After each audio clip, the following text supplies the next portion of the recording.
ഇല്ല, എന്ത് വികസനം? ഒരു വികസനമില്ല. ഏയ് നമ്മള് ഇപ്പൊ ഏതെങ്കിലും നമ്മള് വികസനം ജനങ്ങളിലേക്ക് എത്തിക്കണം. എങ്ങനെ ജനങ്ങളിലേക്ക് വികസനം എത്തിക്കേണ്ട ആവശ്യം എന്താ? ജനങ്ങൾ അനുഭവിക്കുന്നതല്ലേ വികസനം. നല്ല റോഡിലൂടെ പോകുമ്പോൾ ആ റോഡ് നമ്മൾ അനുഭവിക്കും. റേഷൻ കടയിൽ ചെന്ന് സാധനങ്ങൾ ഉണ്ടെങ്കിൽ, സപ്ലൈക്കോ ചെന്ന് സാധനങ്ങൾ ഉണ്ടെങ്കിൽ അവിടെ നമ്മൾ വികസനം അനുഭവിക്കും.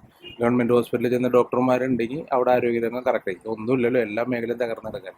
ഇപ്പോൾ റോഡ് ഇവിടെയൊക്കെ എത്രയോ റോഡുകൾ കിടക്കണം. എന്തെങ്കിലും ഒരു വികസനം നടക്കുന്നതായിട്ട് നമുക്കറിയില്ല. ജനങ്ങളിലേക്ക് എത്തിക്കണം എന്ന് പറഞ്ഞപ്പോൾ ഈ നവകേരള സദസ്സൊക്കെ നടത്തുന്നുണ്ട്. എന്ത് കാര്യത്തിനാണെന്ന് മനസ്സിലാവുള്ളൂ.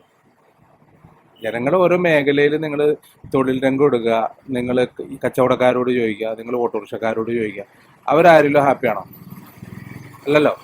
നിങ്ങൾക്ക് തന്നെ അറിയാം.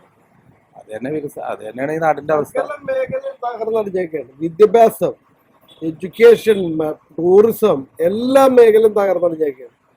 ഇവര് എന്ത് ഭരണമെന്ന് പറഞ്ഞ